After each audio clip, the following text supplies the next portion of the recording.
ഹരി ഓം ഹരി ഓം. എല്ലാവർക്കും നമസ്കാരം. ഓം ശുക്ലാംബരധരം വിഷ്ണും ശശിവർണം ചതുർഭുജം പ്രസന്നവദനം ധ്യായേത് സർവവിഘ്നോപശാന്തയേ. ഗുരവേ സർവലോകാനാം ഭിഷജേ ഭവരോഗിണാം നിധയേ സർവവിദ്യാനാം ദക്ഷിണാമൂർത്തയേ നമഃ. ജന്മാദ്യസ്യ യതോന്വയാദിതരതശ്ചാർത്ഥേഷ്വഭിജ്ഞസ്വരാട് തേനേ ബ്രഹ്മഹൃദായ ആദികവയേ മുഹ്യന്തി യത്സൂരയഃ. തേജോ വാരിമൃതാം യദാ വിനിമയോ യത്ര ത്രിസർഗോ മൃഷാ ധാംനാ സ്വേന സദാ നിരസ്തകുഹകം സത്യം പരം ധീമഹി. ധർമ്മഃ പ്രോജ്ജിതകൈതവോऽത്ര പരമോ നിർമ്മത്സരാണാം സതാം വേദ്യം വാസ്തവമത്ര വസ്തു ശിവദം താപത്രയോന്മൂലനം. ശ്രീമദ്ഭാഗവതേ മഹാമുനികൃതേ കിം വാ പരൈരീശ്വരഃ സദ്യോ ഹൃദ്യവരുധ്യതേത്ര കൃതിഭിഃ ശുശ്രൂഷുഭിസ്തൽക്ഷണാത്. നിഗമകൽപതരോർഗളിതം ഫലം സുഖമുഖാദമൃതദ്രവസംയുതം പിബത ഭാഗവതം രസമാലയം മുഹുരഹോ രസികാ ഭുവി ഭാവുകാഃ. നാരായണം നമസ്കൃത്യ നരം ചൈവ നരോത്തമം ദേവീം സരസ്വതീം വ്യാസം തതോ ജയമുദീരയേത്. യം പ്രവ്രജന്തമനുപേതമപേതകൃത്യം ദ്വൈപായനോ വിരഹകാതര ആജുഹാവ. പുത്രേതി തന്മയതയാ തരവോഭിനേദുഃ തം സർവഭൂതഹൃദയം മുനിമാനതോസ്മി. യസ്വാനുഭാവമഖിലശ്രുതിസാരമേകം അധ്യാത്മദീപമതിതിതീർഷതാം തമോന്ദം സംസാരിണാം കരുണയാഃ പുരാണഗുഹ്യം തം വ്യാസസൂനുമുപയാമി ഗുരും മുനീനാം. മൂകം കരോതി വാചാലം പങ്കും ലംഘയത്തെ ഗിരിം യത്കൃപാതമഹം വന്ദേ പരമാനന്ദമാധവം. യം ബ്രഹ്മാ വരുണേന്ദ്രരുദ്രമരുതഃ സ്തുന്വന്തി ദിവ്യൈസ്തവൈഃ വേദൈഃ സാംഗപദക്രമോപനിഷദൈഃ ഗായന്തി യം സാമഗാഃ. ധ്യാനാവസ്ഥിതതദ്ഗതേന മനസാ പശ്യന്തി യം യോഗിനോ യസ്യാന്തം ന വിദുഃ സുരാസുരഗണാഃ. ദേവായ തസ്മൈ നമഃ. കോമളം കൂജയൻ വേണും ശ്യാമളോയം കുമാരകഃ വേദവേദ്യം പരം ബ്രഹ്മ ഭാസതാം പുരതോ മമ. ഭൂതൈർമഹദ്ഭിർയയിമാ പുരോ വിഭുഃ നിർമായ ചേദേയതമൂഷു പൂരുഷഃ. ഭുങ്ക്തേ ഗുണാൻ ഷോഡശാത്മകഃ സോലംഘൃഷീഷ്ട ഭഗവാൻ വജാംസി മേ. സച്ചിദാനന്ദരൂപായ വിശ്വോത്പത്യാദിഹേതവേ താപത്രയ വിനാശായ ശ്രീകൃഷ്ണായ വയം നുമഃ. കൃഷ്ണായ വാസുദേവായ ഹരയേ പരമാത്മനെ പ്രണതക്ലേശനാശായ ഗോവിന്ദായ നമോ നമഃ. കൃഷ്ണായ വാസുദേവായ ദേവകീനന്ദനായ ച നന്ദഗോപകുമാരായ ഗോവിന്ദായ നമോ നമഃ. നമഃ പങ്കജനാഭായ നമഃ പങ്കജമാലിനി നമഃ പങ്കജനേത്രായ നമസ്തേ പങ്കജാംഗ്രയേ. പീതാംബരം കരവിരാജിതശംഖചക്രകൗമോദകീ സരസിജം കരുണാസമുദ്രം രാധാസഹായം അതിസുന്ദരമന്ദഹാസം വാതാലയേശമനിശം ഹൃദി ഭാവയാമി. വാതാലയേശമനിശം ഹൃദി ഭാവയാമി. ഓം നമോ ഭഗവതേ വാസുദേവായ. ഓം നമോ നാരായണായ. ശ്രീ ഗുരുവായൂരപ്പ ശരണം. ഓം നമഃ പരമഋഷിഭ്യോ നമഃ. പരമഋഷിഭ്യഃ ശ്രീ ഗുരുഭ്യോ നമഃ. ഹരി ഓം. ഹരി ഓം. എല്ലാവർക്കും നമസ്കാരം. എല്ലാവർക്കും സുപ്രഭാതം, ശുഭദിനം. ഭാഗവത ജ്ഞാനഗംഗയിലേക്ക് സുസ്വാഗതം. സുസ്വാഗതം. നാരായണ. ഭാഗവത ജ്ഞാനഗംഗ ദശമസ്കന്ധത്തിലെ 87-ാം അധ്യായം ശ്രുതിഗീതയാണ് നമ്മൾ കണ്ടുകൊണ്ടിരിക്കുന്നത്.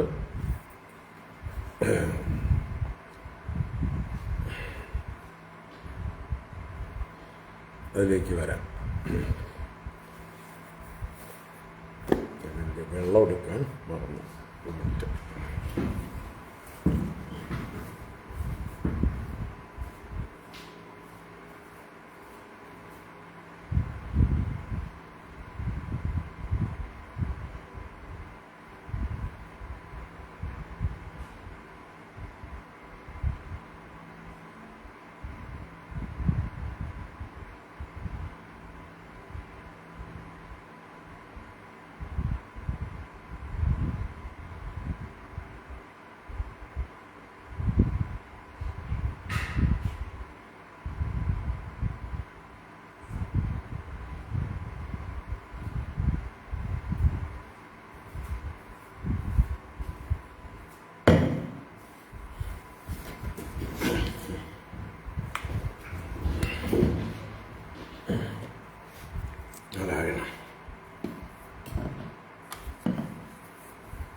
ഹരി ഓം. നമുക്ക് ശ്രുതിഗീത വായിക്കാം. 28 ശ്ലോകങ്ങൾ. ഓം നമോ ഭഗവതേ വാസുദേവായ. അഥ ശ്രീമദ്ഭാഗവതേ ദശമസ്കന്ധേ ഉത്തരാർദ്ധേ 87-തമോऽധ്യായഃ. ശ്രുതയ ഊജുഃ. ജയ ജയ ജഹ്യജാം അജിതദോഷഗൃഭീതഗുണാം ത്വമസി യദാത്മനാ സമവരുദ്ധ സമസ്തഭഗഃ അഗജഗദോഗസാം അഖിലശക്ത്യവബോധഗതേ ക്വചിദജയാത്മനാ ചരതോനുചരേന്നിഗമഃ ബൃഹദുപലബ്ധമേതദവയന്ത്യവശേഷതയാ യദ ഉദയാസ്തമയൗ വികൃതേർമൃതി വാ വികൃതാദ് അതർഷയോദതുസ്ത്വയി മനോവചനാചരിതം കഥമയഥാ ഭവന്തി ഭുവി ദത്തപദാനി നൃണാം ഇതി തവ സൂരയസ്ത്രധിപതേ കില ലോകമലക്ഷപണകദാമൃതാബ്ദിമവഗാഹ്യ തപാംസി ജഹുഃ കിമുത പുനഃ സ്വധാമ വിദുദാശയ കാലഗുണാഃ പരമ ഭജന്തി യേ പദമജസ്രസുഖാനുഭവം ധൃതയ ഇവ ശ്വസന്ധ്യ സുഭൃതോ യതി തേനുവിധാ മഹദഹമാദയുണ്ടമസൃജൻ യദനുഗ്രഹദഃ പുരുഷവിദോന്വയോത്ര ചരമോന്നമയാദിഷു യഃ സദസദഃ പരം ത്വമദയദേഷ്വവശേഷമൃതം ഉദരമുപാസതേ യ ഋഷിവത്മസു കൂർപ്പദൃശഃ പരിസരപദ്ധതിം ഹൃദയമാരുണയോദഹരം തദ ഉദഗാദനന്ദതവധാമ ശിരഃ പരമം പുനരിഹ യത്സമേത്യ ന പതന്തി കൃതാന്തമുഖേ സ്വകൃതവിചിത്രയോനിഷു വിശന്നിവ ഹേതുതയാ തരതമതശ്ചകാസ്യനലവത്സ്വകൃതാനുകൃതിഃ അദവിദദാ സ്വമൂഷ്വവിദദം തവ ധാമ സമം വിരജതിയൊന്വയന്ത്യഭിവിപണ്യവയേകരസം സുകൃതപുരേഷ്വമീഷ്വ ബഹിരന്തരസംവരണം തവ പുരുഷം വദന്ത്യഖിലശക്തിധൃധ്വംസകൃതം ഇതി നൃഗതിം വിവിച്യ കവയോ നിഗമാവപനം ഭവത ഉപാസതെങ്ക്രിമഭവം ഭുവി വിശ്വസിതാഃ ദുരവഗമാത്മതത്വനിഗമായ തവാത്മതനോഃ ചരിതമഹാമൃതാബ്ധിപരിവർത്തപരിശ്രമണാഃ ന പരിലഷന്തി കേചിദപവർഗമപീശ്വരത്തെ ചരണസരോജഹംസകുലസംഗവിസൃഷ്ടഗൃഹാഃ ത്വദനുപഥം കുലായമിദമാത്മസുഹൃത്പ്രിയവത് ചരതി തഥോന്മുഖേ ത്വയി ഹിതേ പ്രിയ ആത്മനി ച ന ബദരമന്ദ്യഹോ അസദുപാസനയാത്മഹനോ യദനുശയാ ഭ്രമന്ത്യുരുഭയേ കുശരീരഭൃതഃ നിഭൃതമരുത്മനോക്ഷദൃഢയോഗയുജോ ഹൃദി യന്മുനയ ഉപാസത്തെ തദരയോപി യയുസ്മരണാത് സ്ത്രിയ ഉരഗേന്ദ്ര ഭോഗഭുജദണ്ഡ വിഷക്തധിയോ വയമപി തേ സമദൃശോംഗ്രി സരോജസുധാ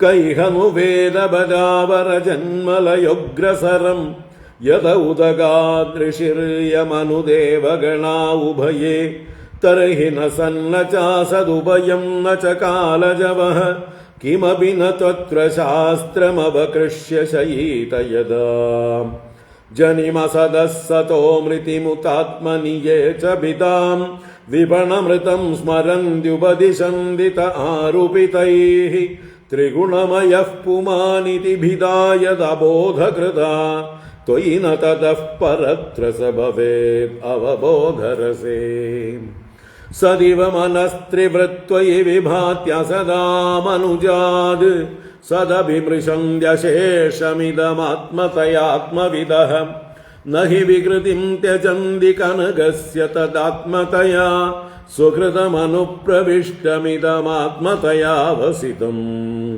തവ പരിയേ ചരന്ത്യഖില സത്വനികേതതയാ തൗദപദാക്രമന്ത്യവിഗണയ്യ ശിരോ നിരുദേഃ പരിവയസേ പശൂനിവ ഗിരാ വിബുധാനഭിതാൻ ത്വയി കൃതസൗഹൃദാ ഖലു പുനന്തി നയേ വിമുഖാഃ ത്വമകരണസ്വരാടഖിലകാരകശക്തിധരഃ തവ ബലിമുദ്വഹന്തി സമദന്ത്യജയാ നിമിഷാഃ വർഷഭുജോകിലക്ഷിതിപതേരിവ വിശ്വസൃജോ വിദധതി യത്ര യേ ത്വധികൃതാ ഭവതശ്ചകിതാഃ സ്ഥിരചരജാതയസ്യുരജയോത്ഥനിമിത്തയുജോ വിഹര ഉദീക്ഷയാ യദി പരസ്യ വിമുക്തതതഃ ന ഹി പരമസ്യ കശ്ചിദപരോ ന പരശ്ച ഭവേദ് വിയത ഇവാപദസ്യ തവ ശൂന്യതുലാം ദദതഃ അപരിമിതാ ധ്രുവാസ്തനുഭൃതോ യദി സർവഗദാഃ തർഹി ന ശാസ്യതേതി നിയമോ ധ്രുവനേതരധാ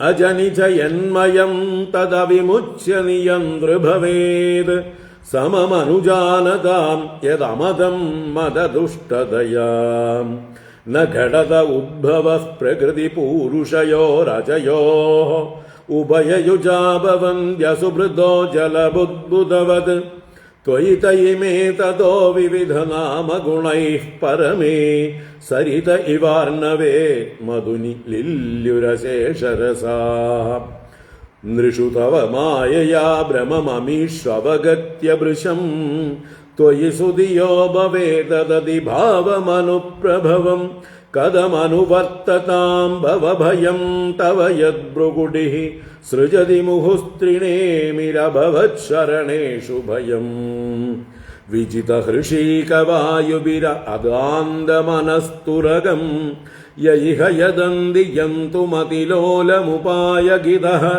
വ്യസനശതാന്വിതാ സമവഹായ ഗുരോശ്ചരണം വണിജൈവാജസന്ധ്യകൃതകർണധരാ ജലധൗ സ്വജനസുതാത്മദാരധനധാമധരാസുരധൈഃ ത്വയി സദി കിം നൃണാം ശ്രയത ആത്മനി സർവരസേ ഇതി സദജാനതാം മിഥുനതോ രതയേ ചരതാം സുഖയതി കോന്മിഹ സ്വവിഹതേ സ്വനിരസ്തഭഗഃ ഭുവി പുരുപുണ്യതീർത്ഥസദനാനി ഋഷയോ വിമതാസ്തൗത ഭവൽപദാംബുജഹൃദോഘഭിദംഘ്രിജലാഃ ദദതി സകൃന്മനസ്ത്വയ്യ ആത്മനി നിത്യസുഖേ ന പുനരുപാസത്തെ പുരുഷസാരഹരാവസദാൻ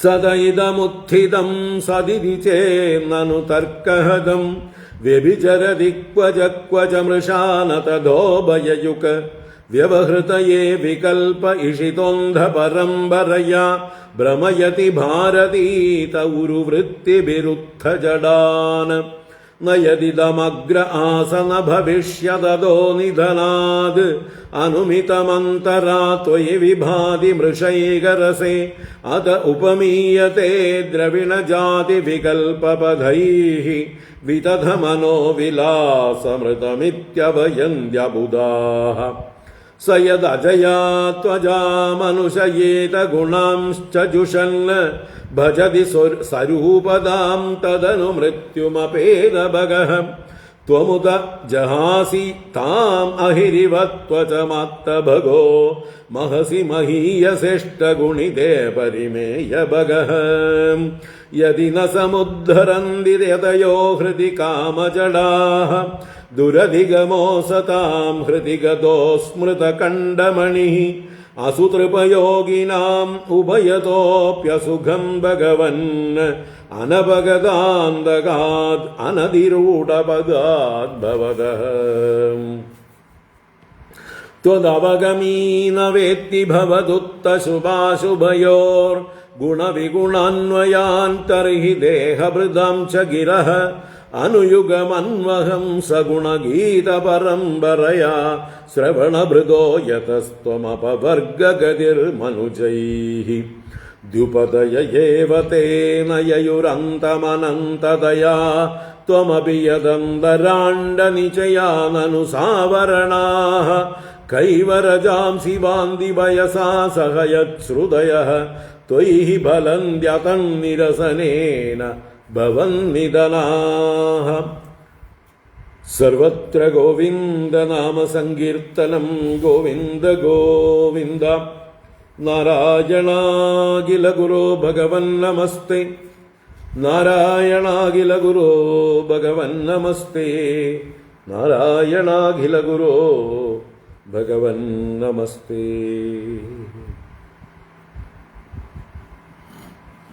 ഹരി ഓം.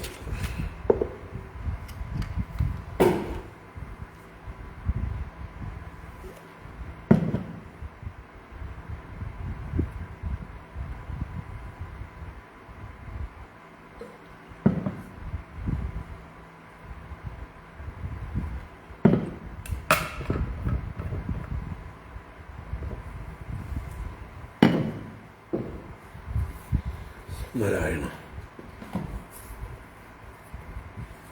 ഹരി ഓം. എല്ലാവർക്കും ഒരിക്കൽ കൂടെ നമസ്കാരം. എല്ലാവർക്കും ഭാഗവത ജ്ഞാനഗംഗയിലേക്ക്, ശ്രുതിഗീതയിലേക്ക് സുസ്വാഗതം, സുസ്വാഗതം.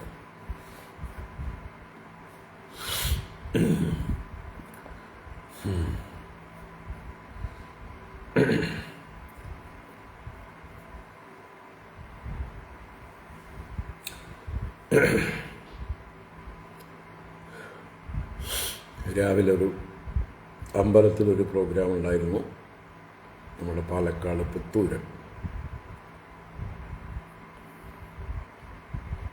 ശിവേലിപ്പുര, അതുപോലെ ഗോപുരം എല്ലാം പുതുക്കിപ്പണിത് നല്ല ഗംഭീരമാക്കിയിട്ടൊന്ന് അത് തുറന്നു വയ്ക്കലാണ്. അതിൽ സാന്നിധ്യം ചെയ്യാനായിക്കൊണ്ട് ഇൻവിറ്റേഷൻ ഉണ്ടായിരുന്നു. ഇപ്പോൾ രാവിലെ അതിന് പോയിട്ട് വന്നു.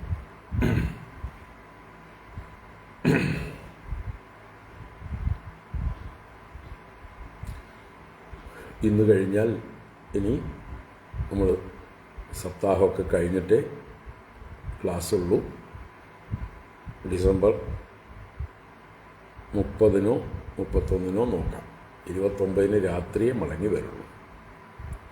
അപ്പം അതുവരെ സപ്താഹം ലൈവ് ചെയ്യാൻ നോക്കാം.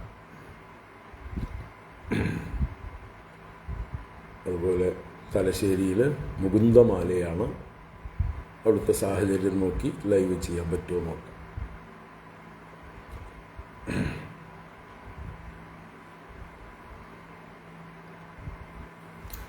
നമുക്ക് കുറച്ച് ശ്രുതിഗീത. എന്തായാലും തീരാനൊന്നും പോണില്ല, ഇനിയും കിടക്കുകയാണ്. ഗംഭീരമാണ്. കുറച്ച് ആസ്വദിച്ചിട്ട് പോവാം. സപ്താഹം മലപ്പുറം ജില്ലയിലെ അരീക്കോട് എന്ന് പറയുന്ന സ്ഥലത്താണ്. അരീക്കോടിനടുത്ത് എന്താ സ്ഥലം,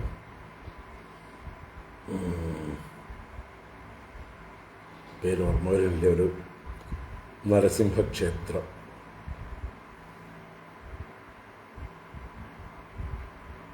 കൃത്യമായിട്ട് സ്ഥലം ഓർമ്മ വരില്ല. അരീക്കോടിനും മുക്കത്തിനും ഇടയിലാണ്.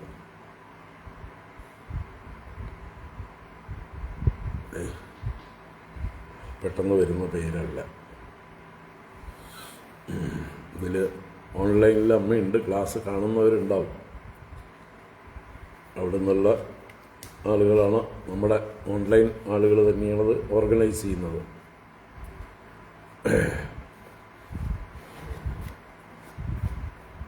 രുക്മിണി എന്ന് പറഞ്ഞിട്ട് അമ്മയുടെ പേര് കാണും ചിലപ്പോൾ.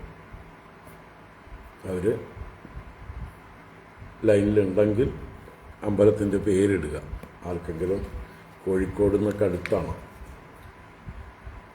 കോഴിക്കോട്ടിലേക്ക് വളരെ ദൂരമില്ല. മഞ്ചേരിയിൽ നിന്നും അടുത്താണ്. മഞ്ചേരി, അരീക്കോട്, മുക്കം, പൂവത്തിങ്കൽ, പൂവത്തിക്കൽ എന്നോ പൂവത്തിങ്കൽ എന്നോ ആണ്. Yes, okay. പൂവത്തിങ്കൽ നരസിംഹക്ഷേത്രം.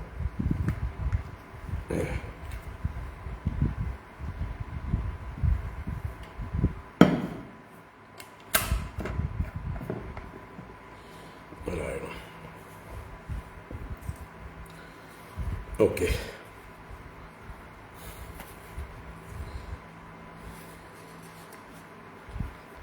നമുക്ക് ശ്രുതിഗീത കഴിഞ്ഞ ക്ലാസ്സിൽ ഇതുവരെ എടുത്തത് 27 കഴിഞ്ഞു, 28 പ്രവേശിച്ചു അല്ലേ? 28 പറഞ്ഞു തോന്നുക.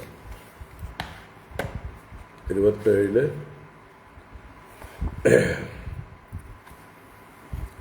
ആരാണോ ഭഗവാനെ പരിചരിക്കുന്നത്, തവ പരിയേ ചരന്തി അല്ലേ? ഏ തവ പരിചരന്തി. തവ എന്ന് പറഞ്ഞതിന് ത്വാം എന്ന് പറഞ്ഞു. അല്ലയോ ഭഗവാനെ, ആരാണോ അങ്ങയെ പരിചരിക്കുന്നത്, അങ്ങയെ ചുറ്റി സഞ്ചരിക്കുന്നത്, അങ്ങയെ സേവിച്ചുകൊണ്ടേയിരിക്കുന്നത്, എങ്ങനെ അഖില സത്വനികേതതയ, സകല ചരാചരങ്ങളുടെയും വാസസ്ഥാനമായി, അല്ലെങ്കിൽ സകല ചരാചരങ്ങളിലും വസിക്കുന്നവനായി, വാസുദേവനായി ആരാണോ അങ്ങയെ പരിചരിക്കുന്നത്, തേ ഉത പദാക്രമന്തി അവിഗണയ്യ ശിരോ നിരുദേഹേ. അവർ തീർച്ചയായിട്ടും നിരുദേഹേ ശിരഹ പദാ ആക്രമന്തി, നിരുതിയുടെ ശിരസിനെ പദം കൊണ്ട് ക്രമിക്കുന്നു, ആക്രമിക്കുന്നു. കാലെടുത്ത് വെച്ചിട്ടാണ് അവർ ഈ സംസാരത്തെ അവഗണിക്കുന്നു. അവർക്ക് യാതൊരു ഭയവുമില്ല ഒന്നിനെക്കുറിച്ചും. മൃത്യുഭയം തീരെയില്ലാതെ മൃത്യുവിൻ്റെ ശിരസിൽ കാലെടുത്ത് വെച്ച് മുകളിലേക്ക് പോകുന്നു, അഥവാ വൈകുണ്ഠത്തിലേക്ക് പോകുന്നു. എന്നാൽ ആരാണോ ത്വയി ഏ വിമുഖാഹ ന കൃതസൗഹൃദാഹ, അങ്ങയിൽ സൗഹൃദം വയ്ക്കാത്തവരും അങ്ങയിൽ വിമുഖരുമായിരിക്കുന്നതായിട്ടുള്ള ആളുകളെ അങ്ങ് വിബുധന്മാരായിക്കോട്ടെ അഥവാ മഹാപണ്ഡിതന്മാരായിക്കോട്ടെ പശൂനിവ ഗിരാപരിവയസേ, പശുക്കളെ എങ്ങനെയാണോ മൂക്ക് കയറിട്ടും കയറിട്ട് കെട്ടിയും ബന്ധിക്കുന്നത്, അതുപോലെ വേദവാക്കുകളാകുന്ന കർമ്മകാണ്ഡങ്ങളാൽ ബന്ധിക്കപ്പെടുന്നു. അവരിങ്ങനെ കർമ്മകാണ്ഡങ്ങളിൽ കിടന്ന് ഭ്രമിച്ചുകൊണ്ടേയിരിക്കുന്നു. ഒരു കുറ്റിയിൽ കെട്ടിയ പശു എത്ര ദൂരം പോകാൻ പറ്റും അതിന്? ആ കയറിൻ്റെ നീളം അതിങ്ങനെ കറങ്ങിക്കൊണ്ടേയിരിക്കും കുറ്റിക്ക് ചുറ്റും. ഇതുപോലെ സംസാരത്തിൽ കുറ്റിക്കിട്ടവരാണ് ഈ വൈദിക കർമ്മങ്ങളിൽ ഭ്രമിച്ചുകൊണ്ടിരിക്കുന്നവർ, വേദത്തിലെ കർമ്മകാണ്ഡത്തിന് പ്രാധാന്യം കൊടുത്തിരിക്കുന്നവർ. അവർ കറങ്ങിക്കൊണ്ടേയിരിക്കുന്നു അർത്ഥം.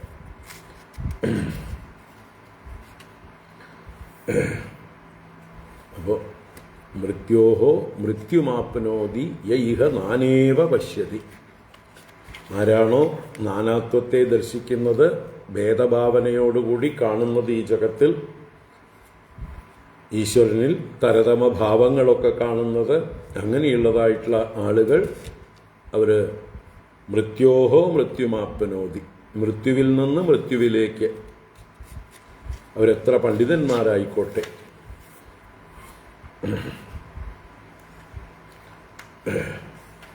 അപ്പം അങ്ങനെ കറങ്ങിക്കൊണ്ടിരിക്കുന്നു.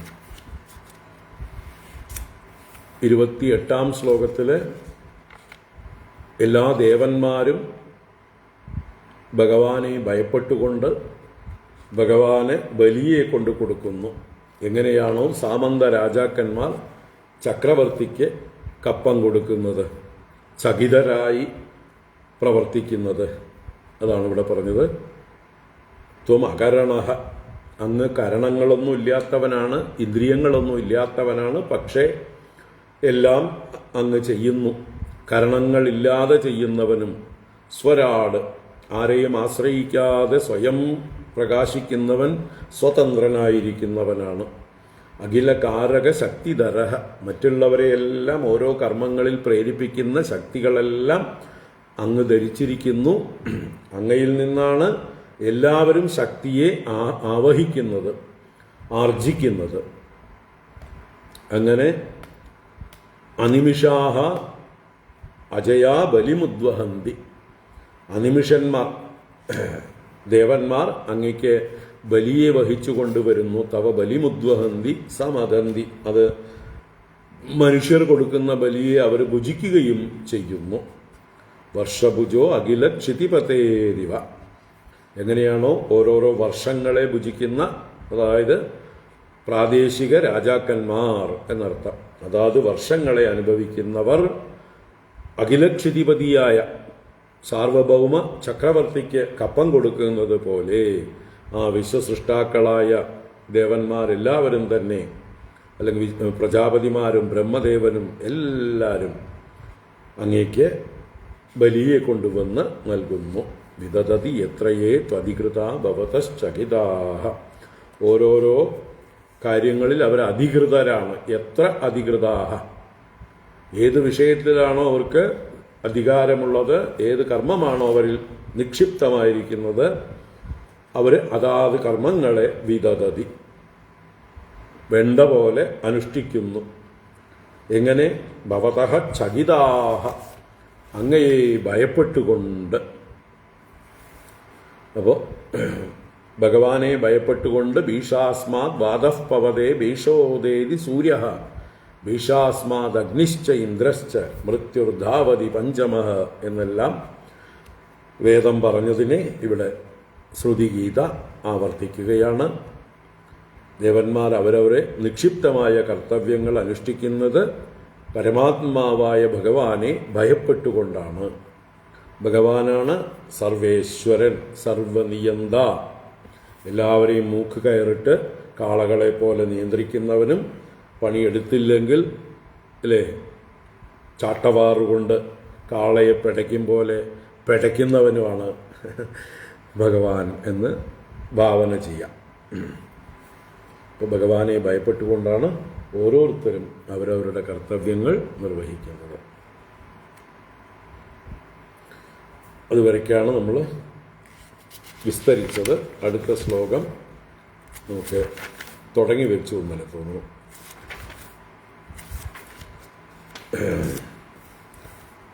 ഭഗവാൻ അഥവാ പരമാത്മാ തൻ്റെ ഈക്ഷാമാത്രം കൊണ്ട് ഈ പ്രപഞ്ചത്തെ വിരചിക്കുന്നു, സൃഷ്ടിക്കുന്നു. എന്തിന്? തനിക്ക് കളിക്കണം എന്ന് തോന്നുമ്പോൾ. അപ്പോൾ ഭഗവാന്റെ ലീല, ഭഗവാന്റെ ക്രീഡ, ഭഗവാന്റെ നാടകം എന്നൊക്കെ പറയാം ഈ ജഗത് സൃഷ്ടി. അതാണ് സ്ഥിരചരജാതയസ്യുരജയോത്തനിമിത്തയുജോ വിഹര ഉദീക്ഷയായതി പരസ്യ വിമുക്തതദഃ നഹി പരമസ്യ കശ്ചിദപരോ ന പരശ്ച ഭവേദ് വിയത ഇവാപദസ്യ തവ ശൂന്യതുലാം ദദദഃ സ്ഥിരചരജാതയസ്യുരജയോത്തനിമിത്തയുജോ വിഹര ഉദീക്ഷയായതി പരസ്യ വിമുക്തതദഃ നഹി പരമസ്യ കശ്ചിദപരോ ന പരശ്ച ഭവേദ് വിയത ഇവാപദസ്യ തവ ശൂന്യതുലാം ദദദഃ. ഇപ്പൊ ഭഗവാനെ വിമുക്ത എന്ന് സംബോധന ചെയ്തു. രണ്ടാമത്തെ വരിയിൽ നിത്യമുക്തനാണ് ഭഗവാൻ. ഭഗവാന് യാതൊരു തരത്തിലുള്ള കർമ്മബന്ധവും ഇല്ല. ഭഗവാനെ ഇന്ന പണിയെടുത്തോളണം എന്ന് പറയാൻ ഭഗവാന്റെ മുകളിൽ ആരുമില്ല. സൃഷ്ടി ഭഗവാൻ നടത്തുന്നത് ആരെങ്കിലും ഭയപ്പെട്ടിട്ടല്ല. പൂർവ്വ ശ്ലോകത്തില് മറ്റ് ദേവന്മാരെല്ലാം ഭഗവാനെ ഭയപ്പെട്ടുകൊണ്ട് ഓരോ പണിയെടുക്കണു എന്ന് പറയുമ്പോൾ സംശയം ഉണ്ടാവാം. ഭഗവാൻ ആരെ ഭയപ്പെട്ടിട്ടാണ് ഈ സൃഷ്ടിയൊക്കെ ചെയ്യുന്നത്? അദ്ദേഹത്തിന് മിണ്ടാതിരുന്നാൽ പോരെ? ആരെയും ഭയമില്ലെങ്കിൽ എന്തിനാ പിന്നെ ഈ പണിക്ക് നിൽക്കുന്നത്? ഇങ്ങനെയൊക്കെ ശങ്കകൾ ഉണ്ടാവാം. അതിനുകൊണ്ടാണ് അവിടെ വിമുക്ത എന്ന ഭഗവാനെ സംബോധന തന്നെ ഏറ്റവും വിശേഷം. സർവതന്ത്ര സ്വതന്ത്രനാണ്. നിർമുക്തം നിത്യമുക്ത, കാലദേശാവധിഭ്യാം നിർമുക്ത നിത്യമുക്ത. ഒരു തരത്തിലുള്ള പരിമിതിയും അദ്ദേഹത്തിനില്ല. ആരുടെയും നിയന്ത്രണത്തിനല്ല. ഒരു കാലത്തും അദ്ദേഹത്തിന് ഒരു ബന്ധനവും ഉണ്ടായിട്ടില്ല. നിർമുക്തനാണ്, നിത്യമുക്തനാണ്. വിമുക്ത, വിശേഷേണ മുക്ത, പൂർണ്ണ സ്വതന്ത്രനാണ്. അദ്ദേഹത്തിന് സൃഷ്ടിക്കാം, സൃഷ്ടിക്കാതിരിക്കാം, സൃഷ്ടിച്ചതിനെയൊക്കെ തല്ലിപ്പൊട്ടിച്ച് അല്ലേ നശിപ്പിക്കാം. കർത്തും ശക്യം അകർത്തും ശക്യം അന്യഥാവാ കർത്തും ശക്യം. അതാണ് ഇവിടെ വിമുക്ത എന്ന് സംബോധന. ഭഗവാന് വേണമെങ്കിൽ ഈ പ്രപഞ്ചത്തെ സൃഷ്ടിക്കാം, സൃഷ്ടിക്കാതിരിക്കാം. ഇപ്പൊ കാണുന്ന പോലെ അല്ലാതെ അദ്ദേഹത്തിന്റെ ഇഷ്ടം പോലെ തോന്നിയതുപോലെ സൃഷ്ടിക്കാം. അന്യഥാവാ കർത്തും ശക്യം. എല്ലാ ശക്തിയും ഉള്ളവനും എല്ലാ സ്വാതന്ത്ര്യം ഉള്ളവനുമാണ് വിമുക്തൻ. അപ്പൊ ഹേ വിമുക്ത, നിത്യമുക്തനായ ഹേ ഭഗവാനെ, അങ്ങയ്ക്ക് ആരെയും പേടിക്കേണ്ടതില്ല. അങ്ങയുടെ മുകളിൽ ഒരു ഈശ്വരൻ ഇല്ല. അങ്ങ് അനീശ്വരനാണ്. അപ്പോ അജയാ തതഃ പരസ്യ വിഹരഃ യതി. മായയോടുകൂടെ, മായയിൽ നിന്ന് പരനായ അങ്ങ് വിഹരിക്കുവാനായിക്കൊണ്ട് ആഗ്രഹിക്കുമ്പോൾ, വിഹരഃ യതി, ക്രീഡിക്കണം എന്ന്, വിഹാരം തന്നെയാണ് ഇവിടെ വിഹരം. വിഹാരവും വിഹരവും വ്യത്യാസമില്ല. അപ്പോൾ വിഹാരം ചെയ്യാനായിക്കൊണ്ട് അഥവാ ലീല ചെയ്യാനായിക്കൊണ്ട്, കളിക്കാനായിക്കൊണ്ട് അങ്ങ് ആഗ്രഹിക്കുമ്പോൾ അങ്ങയുടെ തന്നെ മായയോട് കൂടിയിട്ടാണ് അങ്ങ് കളിക്കുന്നത്. കളിക്കുമ്പോൾ മായയെ കൂട്ടിന് വിളിക്കും. മായയെ ഭഗവാൻ ഡിപ്പെൻഡ് ചെയ്യല്ല. അങ്ങനെ ഡിപ്പെൻഡ് ചെയ്യല്ല എന്ന് പറയാനാണ് തതഃ പരസ്യ എന്ന് പറഞ്ഞത്. അതിൽ നിന്ന് മുക്തനാണ് ഭഗവാൻ. മായയിൽ നിന്ന് അതീതനാണ്. മായയ്ക്കും നിയന്താവാണ് ഭഗവാൻ. അപ്പൊ തൻ്റെ തന്നെ ശക്തിയായ മായയെ ഭഗവാൻ തൻ്റെ കളിക്ക് ഉപയോഗിക്കുന്നു. വാചയാ തതഃ പരസ്യ തവ വിഹരഃ യതി, അങ്ങേക്ക് വിഹരിക്കണം എന്നുള്ള ആഗ്രഹമുണ്ടാകുമ്പോൾ ഉദീക്ഷയാ ഉത്തനിമിത്തയുജഃ സ്ഥിരചരജാതയഃ സ്യുഃ. അങ്ങയുടെ ഉദീക്ഷയാ, ഉദീക്ഷ ഒന്ന് ഉന്മേഷം, ഒന്ന് കണ്ണ് തുറന്നു നോക്കുക, ഒരു കടാക്ഷം. അപ്പോൾ ഭഗവാന്റെ ഒരു കടാക്ഷം കൊണ്ട്, ഒരു പുരികക്കൊടിയുടെ ചലനം കൊണ്ട്, ഒരു കടക്കണ്ണേറുകൊണ്ട് എന്നൊക്കെ പറയുമ്പോൾ ഒരു ചെറിയൊരു സങ്കല്പം കൊണ്ട് എന്നർത്ഥം. നിസ്സാരമായിട്ടുള്ള ഒരു സങ്കല്പം കൊണ്ട് ഏകോഹം ബഹുസ്യാം, ഏകനായ ഞാൻ പലതായി തീരട്ടെ എന്ന് സ ഐക്ഷത, അവൻ ഈക്ഷിച്ചു. സോ അകാമയത, അവൻ കാമിച്ചു അഥവാ സങ്കല്പിച്ചു എന്നൊക്കെ വേദം പറയുന്നത് ഇത് തന്നെയാണ്, ഈ ഈക്ഷയെ തന്നെയാണ്. അപ്പോൾ അങ്ങനെ ഉള്ളിൽ ദർശിക്കലാണ് ഇവിടുത്തെ ഈക്ഷ. അവൻ്റെ ഉള്ളിലുള്ള സങ്കല്പം തന്നെയാണ് ഈക്ഷ. അങ്ങനെ സങ്കല്പിച്ചു. അപ്പോൾ ഈക്ഷയാ ഉത്ത നിമിത്ത യുജഃ, ഉത്ഥം, ഉത്ഥം ഉത്ഥിതം, ഉത്ഥാനം ചെയ്തത്, പൊങ്ങി വന്നത്, ഉത്ഭവിച്ചത് എന്നൊക്കെ അർത്ഥം.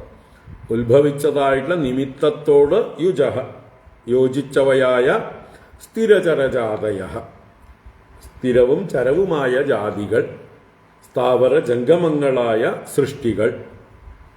അപ്പോൾ നിമിത്തത്തോട് ചേർന്നത്. ഇവിടെ നിമിത്തം എന്ന് പറഞ്ഞാൽ അന്ധക്കരണം, സൂക്ഷ്മ ശരീരം എന്നൊക്കെ അർത്ഥം തന്നെയാണ്. സ്ഥിരചരജാതികൾ സ്ഥൂല ശരീരങ്ങളാണെങ്കിൽ അവയ്ക്ക് സൂക്ഷ്മ ശരീരം കൂടി വേണം, ചൈതന്യ അംശം. അതിനെ തന്നെയാണ് ഇവിടെ ഉത്ത നിമിത്തയുജഃ, നിമിത്ത കാരണങ്ങളോട് കൂടിയവരായിട്ട്. ഉപാദാന കാരണം അതും ഭഗവാൻ തന്നെ തൻ്റെ സങ്കല്പം കൊണ്ട് ഉണ്ടാക്കുന്നു. അതിൻ്റെ കൂടെ നിമിത്ത കാരണവുമായിട്ട് സൂക്ഷ്മ ശരീരവും ഭഗവാൻ എന്താ പറയുക സൃഷ്ടിക്കുന്നു എന്നർത്ഥം. ഭഗവാന്റെ സങ്കല്പം കൊണ്ട് നിമിത്തങ്ങളും ഉത്ഭവിച്ചു വരുന്നു. സ്ഥിരചരജാതികൾ അഥവാ ജീവന്മാർ ഉണ്ടായി വരുന്നു. സ്യുഹു ഉണ്ടാകുന്നു. വിയതഃ ഇവ അപദസ്യ ശൂന്യതുലാം ദദതഃ പരമസ്യ തവ കശ്ചിത് അപരഃ നഹി പരഃ ന ഭവേത്. അപ്പോൾ വിയതഃ ഇവ അപദസ്യ, ആകാശം പോലെ പദമില്ലാത്തവനാണ്. പദമെന്നാൽ എവിടെയാണ് അങ്ങ് നിൽക്കുന്നത്, അങ്ങയുടെ സ്ഥാനം എവിടെയാണ് എന്ന് കണ്ടുപിടിക്കാനാവില്ല. ആകാശത്തിൻ്റെ കേന്ദ്രം എവിടെയാണെന്ന് ആർക്കെങ്കിലും പറയാൻ പറ്റുമോ? ആകാശം എല്ലായിടത്തും ഒരുപോലെ വ്യാപിച്ചിരിക്കുന്നതാണ്. ആകാശത്തിൻ്റെ പാദം ഇന്നടത്താണ്, തല ഇന്നടത്താണ്, അതിൻ്റെ കൈകൾ ഇന്നടത്താണ് എന്ന് പറയാൻ സാധ്യമല്ല. കാരണം ആകാശം നിരവയവമാണ്, അവയവരഹിതമാണ്, നിഷ്കലമാണ്.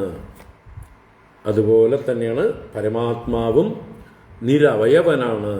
അവയവമുണ്ടെങ്കിലേ എവിടെയാണ് പദം, എവിടെയാണ് ശിരസ്, എവിടെയാണ് ഹസ്തം, എവിടെയാണ് മുഖം എന്നൊക്കെ കണ്ടുപിടിക്കാൻ പറ്റുള്ളൂ.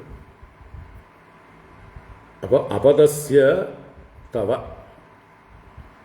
അങ്ങയുടെ മൂർത്തി ഇല്ലാത്തത് കൊണ്ട്, എവിടെയാണ് പദം എന്നറിയാത്തത് കൊണ്ട്, അല്ലേ? ആകാശം പോലെ ഒന്നിലും ഭേദമില്ലാതെ, ആകാശമാകട്ടെ എല്ലാറ്റിലും വ്യാപിച്ചുയിരിക്കുന്നു. എല്ലായിടത്തും സമമായി വ്യാപിച്ചിരിക്കുന്നതാണ് ആകാശം. ആകാശത്തിന് എവിടെയെങ്കിലും ഏറ്റക്കുറച്ചിലുണ്ടോ? ആർക്കെങ്കിലും കണ്ടുപിടിച്ച് പറയാൻ പറ്റുമോ? എന്നിടത്ത് ആകാശത്തിന് ഇത്തിരി കുറവുണ്ട്, മറ്റിടത്ത് ആകാശം കുറച്ച് കൂടുതലുണ്ട്. ആർക്കെങ്കിലും പറയാൻ പറ്റുമോ? ആകാശം സർവത്ര സമമാണ്. ആകാശത്തിൽ ഉച്ചനീചത്വങ്ങളൊന്നുമില്ല, എല്ലായിടത്തും സമം. അതേപോലെയാണ് ആത്മ, ഈശ്വരൻ, പരമാത്മ. എല്ലായിടത്തും ആകാശവത്ത് വ്യാപ്തനാണ്, എല്ലായിടത്തും ഒരേപോലെ വ്യാപിച്ചു നിൽക്കുന്നതാണ്. ഏറ്റക്കുറച്ചിലുകൾ നമുക്ക് കണ്ടുപിടിക്കാൻ സാധ്യമല്ല, ഇല്ല.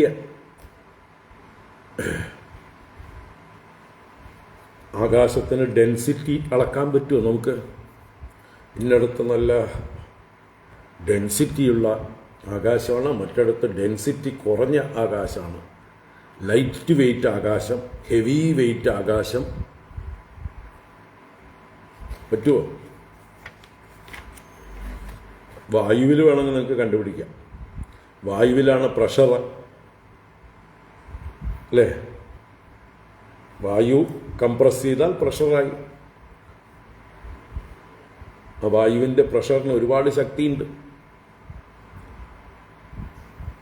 നമ്മളൊക്കെ വാഹനങ്ങളുടെ ടയറിലൊക്കെ പ്രഷർ കുത്തിക്കയറ്റിയിട്ടാണ് വാഹനങ്ങൾ സഞ്ചരിക്കുന്നത്. അതിൽ പ്രഷർ കുറഞ്ഞാൽ വണ്ടി അവിടെ നിൽക്കും. നല്ല വായു കൊണ്ട് വജ്രത്തെ പോലും മുറിക്കാം, വലിയ മലകളെ പിഴുതെറിയാം, വൃക്ഷങ്ങളെ വേരോടുകൂടി പിഴുതെറിയാം, സമുദ്രത്തിലെ വെള്ളത്തെ കോരിക്കൊണ്ടുവന്ന് കരയിലേക്ക് സുനാമിയായി ഒഴിക്കാം. വായുവിലേറ്റക്കുറച്ചിലുണ്ട്. വായു മന്ദമാരുതനുണ്ട്, തീവ്രമാരുതനുണ്ട്. അതുപോലെയല്ല ആകാശം. ആകാശം സർവത്ര സമമാണ്. അതുപോലെയാണ് ഈ പരമാത്മാ എല്ലായിടത്തും സമനാണ്. ആണോ പെണ്ണോ എന്നുള്ള അർത്ഥത്തിലല്ല. സമയാണ്, സമനാണ്, സമമാണ്. 3 ലിംഗങ്ങളിലും പറയാം.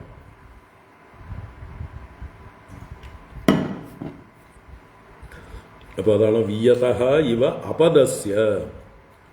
അപദനായ, അപദൻ പദമില്ലാത്തവൻ, സ്ഥാനമില്ലാത്തവൻ,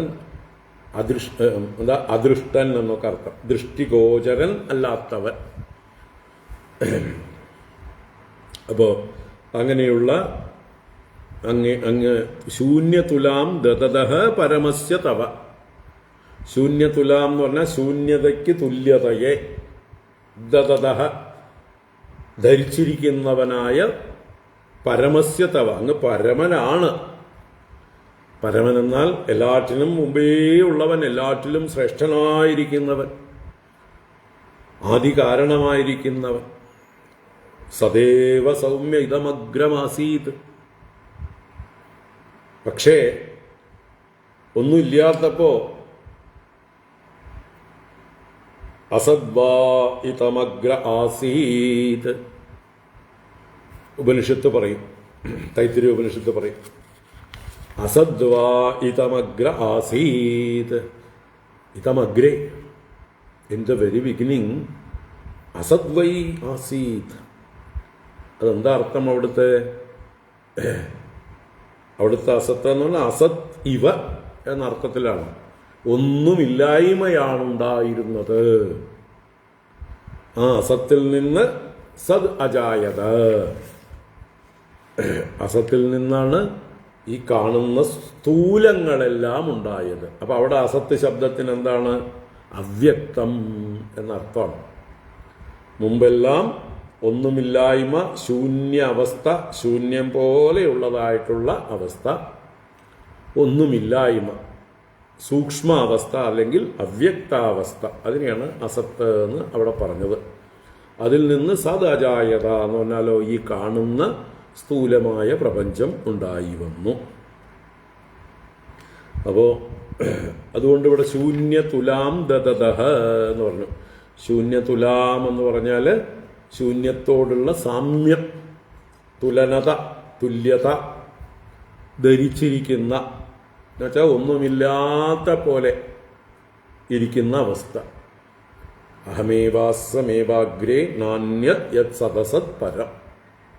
സത്തും അസത്തും പരവും ഒന്നും ഉണ്ടായിരുന്നില്ല, ഞാൻ മാത്രമേ ഉണ്ടായിരുന്നുള്ളൂ. ഈ ഞാനാവട്ടെ ആർക്കും ഒരു തരത്തിലും ഗോചരനല്ല, അപദനായിരുന്നു. അപദസ്യ പരമസ്യ അപതനും പരമനുമായിരുന്ന, അല്ലേ, ഇന്ദ്രിയങ്ങളെ കൊണ്ടോ ഒരു തരത്തിലും ഗ്രഹിക്കാൻ പറ്റാത്ത അവസ്ഥയായിരുന്നു പ്രളയകാലത്ത്. എല്ലാം ലയിച്ചിരിക്കുന്നതായിട്ടുള്ള അവസ്ഥയിൽ സത്സ്വരൂപനായ ഈശ്വരൻ അസത് ഭാവത്തിൽ ഇന്ദ്രിയങ്ങളെ കൊണ്ടോ മനസ്സുകൊണ്ടോ ബുദ്ധി കൊണ്ടോ ഒന്നും ഗ്രഹിക്കാൻ പറ്റാത്തതായിട്ടുള്ള അവ്യക്ത ഭാവത്തെ സ്വീകരിച്ചുകൊണ്ട് ഇരിക്കുകയായിരുന്നു. അതാണ് ശൂന്യതുലാം ദതതഃ, എന്നാൽ പരമസ്യ പരമാത്മാവുമായ തവ കശ്ചിത് അപരഹ നഹി, അങ്ങക്ക് അപരൻ അഥവാ തനിക്ക് മമതയുള്ളതായിട്ടുള്ള സ്വന്തക്കാരൻ എന്നുള്ള അവസ്ഥയിൽ ഒരാളില്ല. പരഹ ന ഭവേത്, അന്യനായിട്ട് ഒരാളും ഉണ്ടാവില്ല. അപ്പൊ അങ്ങക്ക് ആരോടും ഇവൻ എന്റേത്, ഇവൻ എൻ്റെ സ്വന്തം, സ്വകീയം പരകീയം എന്നുള്ള ഭാവം ഇല്ല. ഭഗവാന് എന്തില്ല? ആരോടും സ്വകീയൻ എന്ന ഭാവമോ പരകീയൻ എന്ന ഭാവമോ ഇല്ല. എനിക്ക് വേണ്ടപ്പെട്ടവൻ എന്നുള്ള മമതയോ എനിക്ക് വേണ്ടാത്തവൻ എന്നുള്ള അകൽച്ചയോ ദ്വേഷമോ ആരോടും ഇല്ല. ശത്രുവുമില്ല, മിത്രവുമില്ല. നമേ ദ്വേഷ്യോസ്തി ന പ്രിയ സമോഹം സർവഭൂതേഷു, അഹം സർവഭൂതേഷു സമഹ. ഈ ആകാശത്തിന് ആരോടെങ്കിലും മമതയുണ്ടോ? ആകാശത്തിന് ശത്രുമിത്രഭാവമുണ്ടോ? രാഗദ്വേഷങ്ങളുണ്ടോ? ആകാശം ആര് വന്നാലും അക്കോമഡേറ്റ് ചെയ്യും. അപ്പൊ ഈ ആകാശത്തിന്റെ സ്വഭാവം നമ്മൾ ആർജിക്കണം. എന്നാൽ സുഖം, അല്ലേ? സുഖം വേണോ? ആകാശത്തിന്റെ സ്വഭാവം ശീലിക്കണം. എന്താ സുഖം? സുഷ്ടുഖം, നല്ല ആകാശം. ആകാശത്തിന് അതിൻ്റെ സ്വധർമ്മം നിർവഹിക്കാൻ കഴിയുന്നത് അവകാശം കൊടുക്കുമ്പോഴാണ്. എല്ലാറ്റിനും ഇരിക്കാൻ ഇടം കൊടുക്കലാണ് ആകാശത്തിൻ്റെ ധർമ്മം, സ്വധർമ്മം. അപ്പൊ ആകാശം എല്ലാറ്റിനെയും അക്കോമഡേറ്റ് ചെയ്യുന്നു. ആകാശത്തിന് ആരെയും ഇജക്റ്റ് ചെയ്യാൻ സാധിക്കില്ല, അല്ലേ? നമ്മൾക്ക് വേണമെങ്കിൽ ഒരു രാഷ്ട്രം എന്നുള്ള നിലയ്ക്ക് ഭാരതീയരല്ലാത്ത നുഴഞ്ഞുകയറ്റക്കാരായ ബംഗ്ലാദേശികൾ, റോഹിംഗ്യകൾ, പാകിസ്ഥാനികൾ എല്ലാറ്റിനെയും പിടിച്ച് പുറത്താക്കാം. അക്കോമഡേറ്റ് ചെയ്യാൻ പറ്റില്ല എന്ന് പറയാം, അല്ലേ? അതുപോലെ നമ്മുടെ വീട്ടിൽ ആരെങ്കിലുമൊക്കെ വന്ന് അതിക്രമിച്ച് കയറി വന്നാൽ നമുക്ക് ഇഷ്ടമില്ലെങ്കിൽ പറ്റില്ല പറ്റില്ല പറ്റില്ല ഇറങ്ങിക്കോ എന്ന് പറയാം.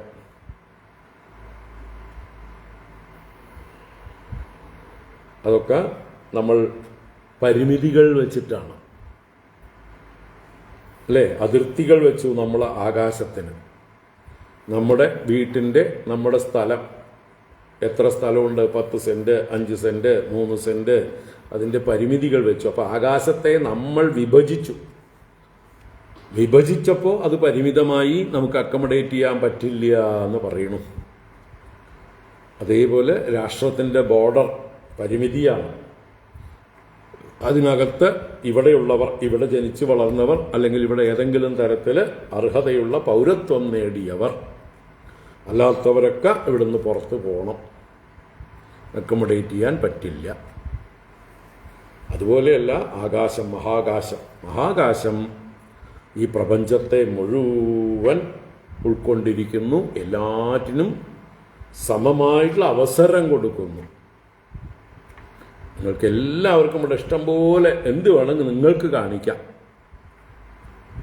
ഓരോ ഗ്രഹങ്ങളും നക്ഷത്രങ്ങളും സൗരയൂഥങ്ങളും ഗാലക്സികളും ഒക്കെ അതിൻ്റെ ഇഷ്ടത്തിനിങ്ങനെ കറങ്ങി തിരിഞ്ഞ് സഞ്ചരിച്ചുകൊണ്ടിരിക്കുന്നുണ്ട്. ആകാശം ആരെയും ഒബ്സ്ട്രക്റ്റ് ചെയ്യുന്നില്ല.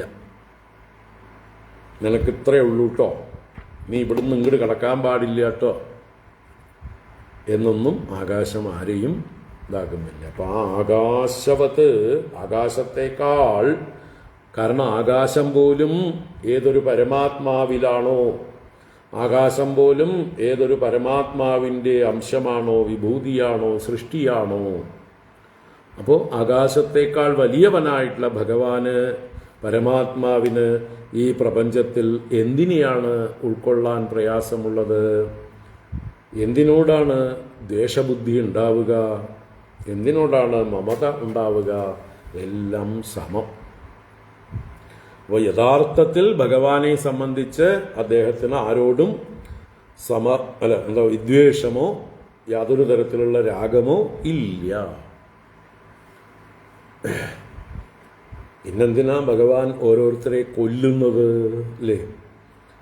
കൊല്ലുന്നത് പരമാത്മാവല്ല കൊല്ലുന്നത്. ആ പരമാത്മാവ് ഒരു അവതാര സ്വരൂപം എടുത്തു വന്നിട്ടാണ്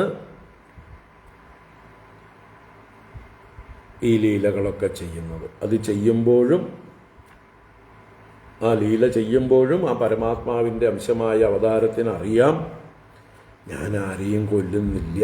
കാരണം ഞാൻ എന്നെ തന്നെയാണ് രൂപം മാറ്റുന്നത്. എൻ്റെ മറ്റൊരു രൂപമാണ് കംസൻ, എൻ്റെ മറ്റൊരു രൂപമാണ് ശിശുപാലൻ എന്ന് ആർക്കറിയാം? കൃഷ്ണൻ അറിയാം. ഞാനിതാ അപ്പുറത്ത് കംസരൂപത്തിൽ അമ്മാമനായി ഇരിക്കുന്നു, മറ്റിടത്ത് ഞാൻ എൻ്റെ അച്ഛൻ പെങ്ങളുടെ മകനായ എന്നോട് ശത്രുത വെച്ച് പുലർത്തുന്ന ശിശുപാല വേഷത്തിൽ ഇരിക്കുന്നു. ഇതൊക്കെ എൻ്റെ വേഷം തന്നെയാണ്. ഞാൻ തന്നെ ആ വേഷത്തിൻ്റെ ആവശ്യകത കഴിയുമ്പോൾ അതിനെ ഞാൻ തന്നെ അഴിച്ചു വെപ്പിക്കുന്നു. ഞാൻ തന്നെ അതിനെ ഡിസ്മാൻഡിൽ ചെയ്യുന്നു. ഞാൻ കൊടുത്ത രൂപമാണ്, ഞാൻ കൊടുത്ത ശക്തിയാണ്, ഞാൻ കൊടുത്ത സ്ഥാനമാണ്. എല്ലാം ശിശുപാലനാണെങ്കിലും കംസനാണെങ്കിലും ഭഗവാനിൽ നിന്ന് അന്യനല്ല. ആരെ സംബന്ധിച്ച്? ഭഗവാനെ സംബന്ധിച്ച്. അജ്ഞാനികളായിട്ടുള്ള ആളുകൾക്കാണ് ഇതെല്ലാം വേറെ വേറെ വേറെ വേറെ എന്ന് തോന്നുന്നത്. അവിടെ ശ്രീകൃഷ്ണ ഭഗവാനെ സംബന്ധിച്ച് അദ്ദേഹം അമ്മാവനെ കൊല്ലുമ്പോഴും തൻ്റെ ഒരു നഖം വെട്ടുന്ന ലാഘവത്തോടെ, തൻ്റെ ഒരു തലമുടി വെട്ടുന്ന ലാഘവത്തോടെ,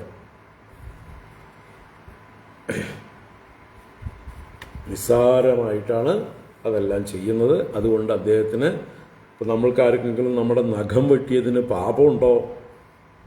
തലമുടി വെട്ടിയതിന് പാപമുണ്ടോ? അതൊരു വലിയ ഹിംസയാണ് എന്ന് തോന്നുമോ? നമ്മുടെ തലമുടിയെ നമ്മുടെ സമ്മതം കൂടാതെ വേറെ ആരെങ്കിലും മുറിച്ചാലാണ് ഹിംസ. നമ്മുടെ സമ്മതത്തോടുകൂടി നമ്മൾ സലൂണിൽ പോയി ബാർബറോട് അനുവാദം കൊടുത്ത് മുറിച്ചോളാൻ പറയുന്നുണ്ട്, അവിടെ ഹിംസയില്ല. നഖം മുറിച്ചു തരാൻ ആൾക്കാരുണ്ട്, അല്ലേ? പെഡിക്യൂർ, നല്ല പാദത്തെ ശുശ്രൂഷിച്ച് ഭംഗിയാക്കി തരുന്നതായിട്ടുള്ള ബ്യൂട്ടീഷ്യന്മാരുണ്ട്. അവരുടെ അടുത്ത് നമ്മൾ കാല് കൊടുത്തിട്ട് പറയണു, നഖമൊക്കെ നല്ല വെട്ടി ഷെയ്പ്പാക്കി ചന്താക്കി തരൂ. നമ്മുടെ സമ്മതത്തോടു കൂടിയിട്ടാണ് നമ്മുടെ നഖം മുറിക്കുന്നത്. നേരെ മറിച്ച് ഒരാൾ നമ്മുടെ സമ്മതം കൂടാതെ ആക്രമിച്ച് നമ്മളെ പിടിച്ച് ബന്ധിച്ച് നമ്മുടെ തലയും കാലിലെ നഖവും കയ്യിലെ നഖവും ഒക്കെ മുറിച്ചാലോ നമുക്ക് ഹിംസയായിട്ട് തോന്നും. നമ്മുടെ ഭഗവാനെ സംബന്ധിച്ച് എങ്ങനെയാണോ നമ്മൾ സ്വമേധയാ തന്നിഷ്ടപ്രകാരം ഇതൊക്കെ ചെയ്യുന്നത്, തലമുടി മുറിക്കുന്നതോ നഖം മുറിക്കുന്നതോ വേറെന്തെങ്കിലും ശരീരത്തിൽ പീഡകൾ ഉണ്ടാക്കുന്നതോ ഒക്കെ സ്വമേധയാണ്. അതുപോലെയാണ് കംസനെ കൊല്ലുന്നതും ശിശുപാലനെ കൊല്ലുന്നതും ദന്തവക്ത്രനെ കൊല്ലുന്നതും ഒന്നും ഒരു വിഷമവും ആർക്കില്ല? ഭഗവാനില്ല. ഭഗവാൻ ശത്രുതയോട് കൂടിയിട്ടല്ല അത് ചെയ്യുന്നത്. നമ്മളെപ്പോലെ ശത്രുതയില്ല. പാണ്ഡവന്മാർക്ക് ചിലപ്പോൾ ശത്രുതയുണ്ടായി എന്ന് വരാം. ഭഗവാന് ശത്രുത ഇല്ല. ഇത് ചിന്തിക്കുക. ഇനി തവ കശ്ചിത് അപരഹ നഹി പരഹ ന ഭവേത് എന്ന് പറഞ്ഞാൽ മറ്റൊരർത്ഥവും കൂടിയുണ്ട്. പരശബ്ദത്തിന് അങ്ങയിൽ നിന്ന് മുകളിലുള്ളവൻ പരൻ, താഴെയുള്ളവൻ അപരൻ. മുകളിലും താഴെയുമായിട്ടും ആരുമില്ല. അങ്ങനെയൊരു വേദമന്ത്രമുണ്ട്. തസ്മാ ന പരോ ന പരഹ കശ്ചിത് എന്ന് പറയുന്ന ഒരു മന്ത്രമുണ്ട്, ഓർമ്മ വരില്ല. അവനിൽ നിന്ന് അപരനായും പരനായും ആരുമില്ല. അവിടെ പറയുന്നത് nobody other than him, he alone is. അവൻ മാത്രമേ ഉള്ളൂ. അവനേക്കാൾ ശ്രേഷ്ഠനായി ഉപരിയായി പരനായി ആരുമില്ല. അവനേക്കാൾ അപരനായി അപരനായി കനിഷ്ഠനായി ആരും ഇല്ല. അവൻ മാത്രമേ ഉള്ളൂ. എപ്പോഴും അവൻ മാത്രമേ ഉള്ളൂ. ആ അർത്ഥത്തിലും ഈ പരഹ അപരഹ ന ഭവേത് നഹി ഭവേത് എന്നുള്ളത് വ്യാഖ്യാനിക്കാം. അപ്പോൾ ഭഗവാന് ശത്രുമിത്രാദി അഥവാ സ്വകീയൻ പരകീയൻ എന്നുള്ള ഭേദഭാവനയില്ല. ഭഗവാനേക്കാൾ ഉയർന്നവനോ താഴ്ന്നവനോ ആയിട്ട് അന്യനായിട്ട് ആരും ഇല്ല.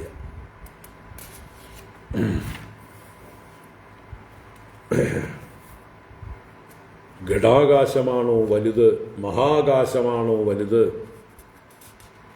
മഠാകാശമാണോ വലുത് എന്നൊക്കെ ചോദിച്ചാൽ, ആകാശത്തോട് ചോദിച്ചാൽ ആകാശം ചിരിക്കും. നമ്മൾ കാണുന്നത് ഘടാകാശം എന്ന് പറയുമ്പോൾ ഒരു കൊച്ചു കുടത്തിനകത്തുള്ള ആകാശം.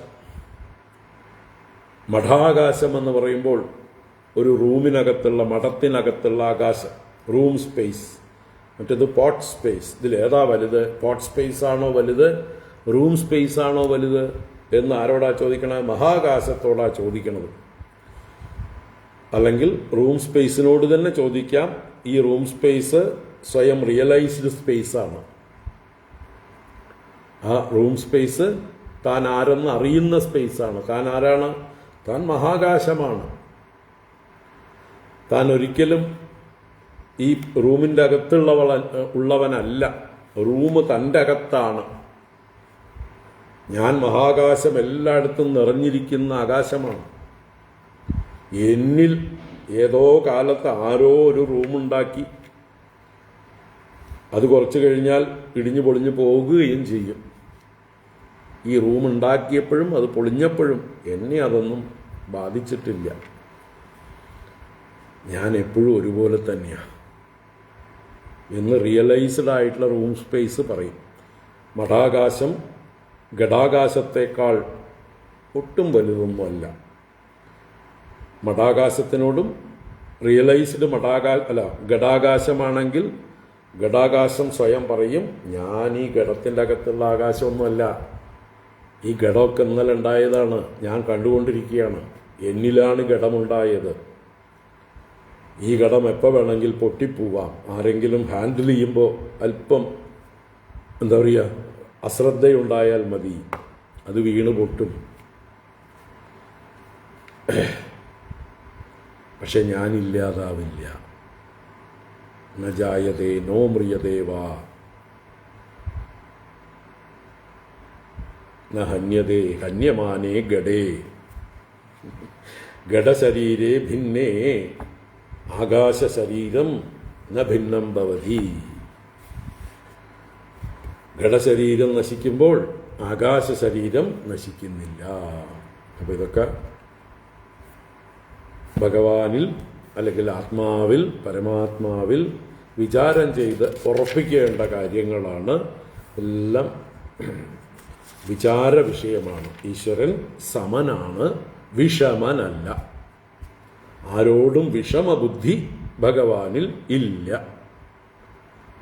ഇവൻ ശ്രേഷ്ഠൻ, ഇവൻ നികൃഷ്ടൻ, ഇവൻ എനിക്ക് വേണ്ടപ്പെട്ടവൻ, ഇവൻ എൻ്റെ ശത്രു.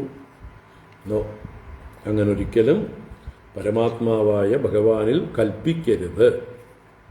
സ്ഥിരചരജാതയസ്യുരജയോത്തനിത്തയുജോ വിഹര ഉദീക്ഷയാ യദി പരസ്യ വിമുക്തതദഃ നഹി പരമസ്യ കശ്ചിദപരോ ന പരശ്ച ഭവേത് വിയത ഇവാപദസ്യ തവ ശൂന്യതുലാം ദദദഃ. കാര്യങ്ങൾ വ്യക്തമാകുന്നുണ്ടെന്ന് കരുതുന്നു. തുദീക്ഷണവശക്ഷോഭമായാബോധിത കർമ്മഭിഃ ജാതാൻ സംസരത ഖിന്നാൻ നൃഹരേ പാഹിന പിത.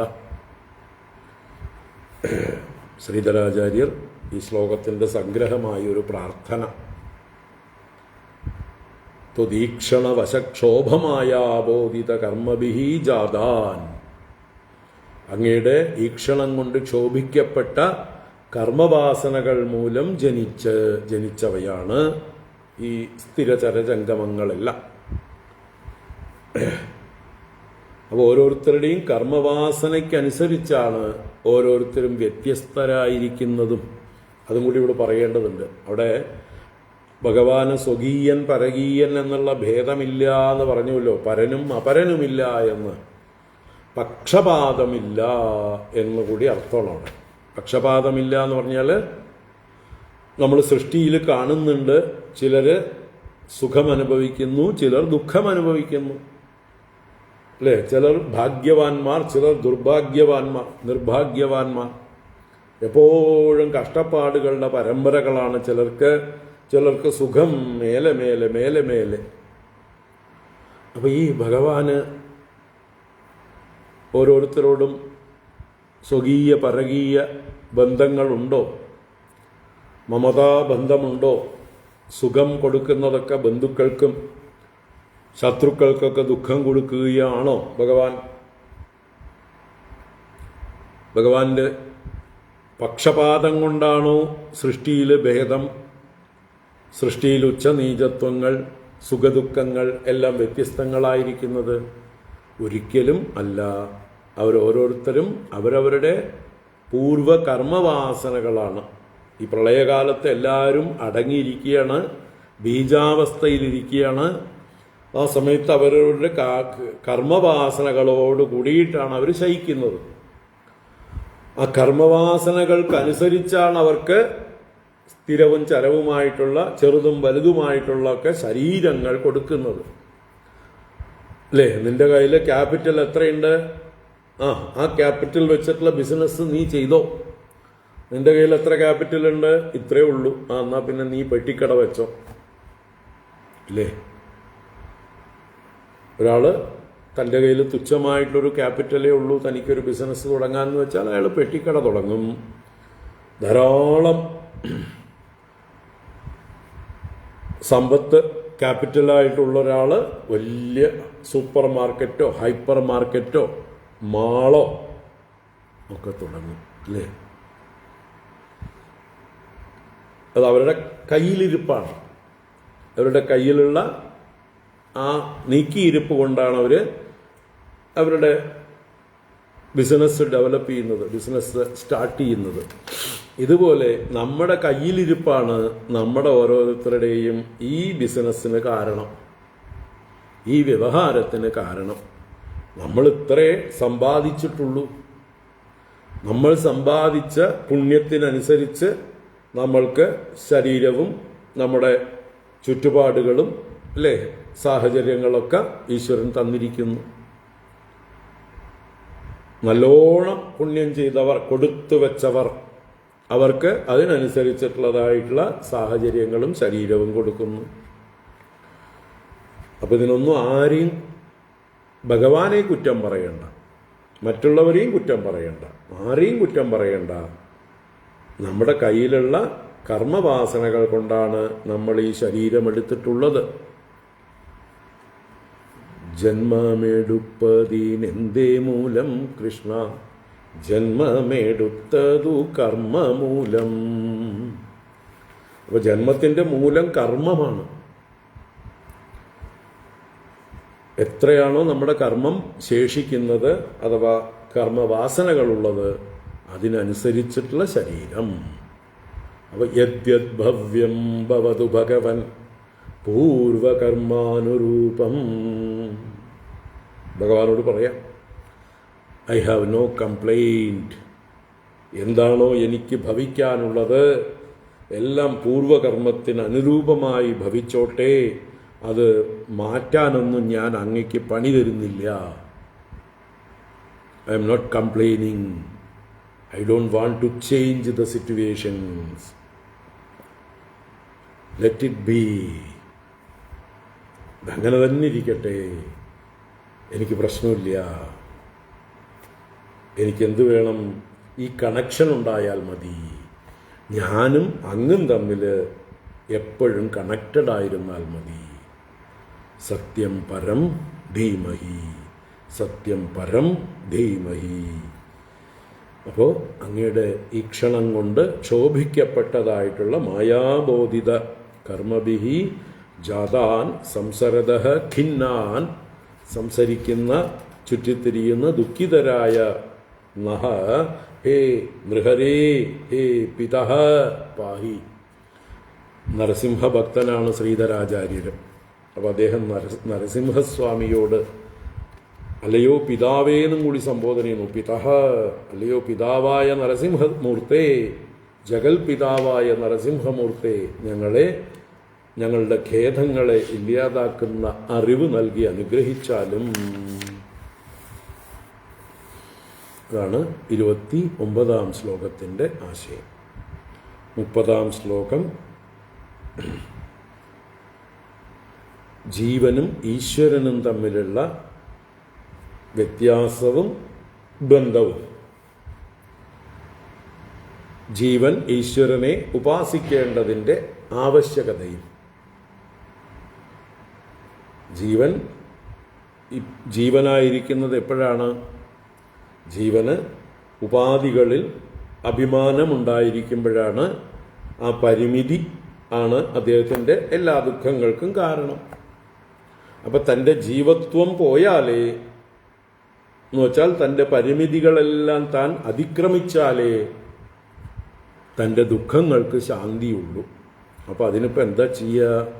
അതിന് തൻ്റെ സോഴ്സായ, തൻ്റെ കാരണഭൂതനായ ഭഗവാനെ എപ്പോഴും ഭജിച്ച് ഭജിച്ച് ഭജിച്ച് ഭഗവാനും ഞാനും ഒന്നാണ് എന്നുള്ള അറിവ് നേടുക.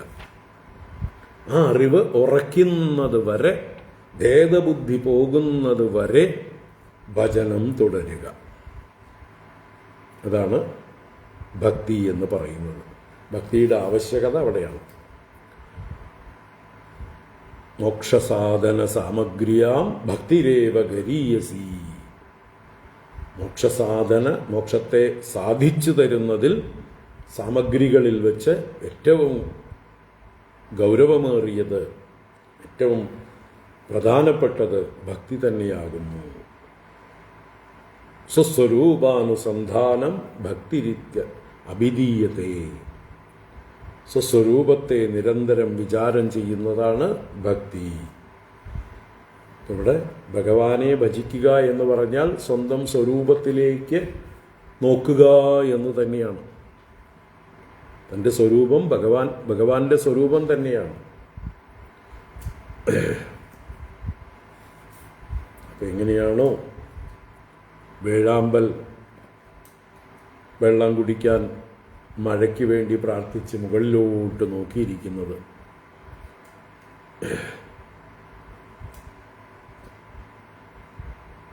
അതുപോലെ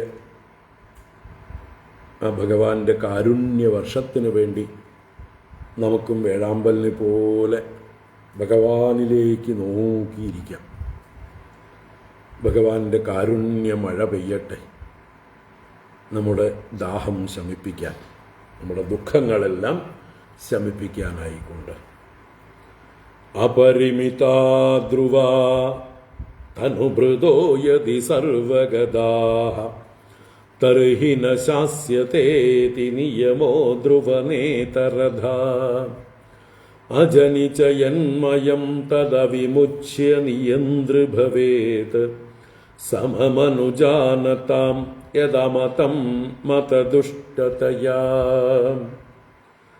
അപരിമിതാ ധ്രുവാസ്തനുഭൃതോ യദി സർവഗതാഃ തർഹി ന ശാസ്യതേതി നിയമോ ധ്രുവനേതരധാം അജനിചയന്മയം തദവിമുച്യ നിയന്ത്രഭവേത് സമമനുജാനതാം യദമതം മതദുഷ്ടതയാ.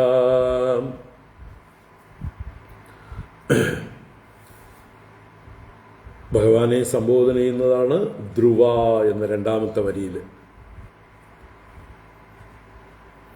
ന ശാസ്യതേതി നിയമോ ധ്രുവ. ധ്രുവ എന്ന് ഭഗവാനെ സംബോധന ചെയ്യണം അല്ലേ? എന്താ ധ്രുവ? ശാശ്വതനായവനേ, നിത്യനായവനേ, സ്ഥിരനായവനേ, മാറ്റമില്ലാത്തവനേ എന്നൊക്കെയാണ് ധ്രുവ എന്ന് ഭഗവാനെ സംബോധന ചെയ്യുമ്പോൾ. ഒരിക്കലും നാശമില്ലാത്തവൻ. അവിനാശിതു തദ്വിദ്ധി ഏന സർവമിദം തദം. ഏതൊരുവനാലാണോ അല്ലെങ്കിൽ ഏതൊരു വസ്തുവിനാലാണോ എല്ലാം നിറഞ്ഞിരിക്കുന്നത്, വ്യാപിച്ചിരിക്കുന്നത്, തത് അവിനാശി ഇതി വിദ്ധി, അത് നാശരഹിതമായിട്ടുള്ള വസ്തുവാണ് എന്നറിഞ്ഞാലും ആ അവിനാശി തന്നെയാണ് ധ്രുവ എന്ന് ഭഗവാനെ സംബോധന ചെയ്തത്. അല്ലയോ ധ്രുവ, തനുഭൃതഃ അപരിമിതാഃ ധ്രുവാഃ സർവഗതാഃ യദി തർഹി ശാസ്യതാ ഇതി നിയമഃ ന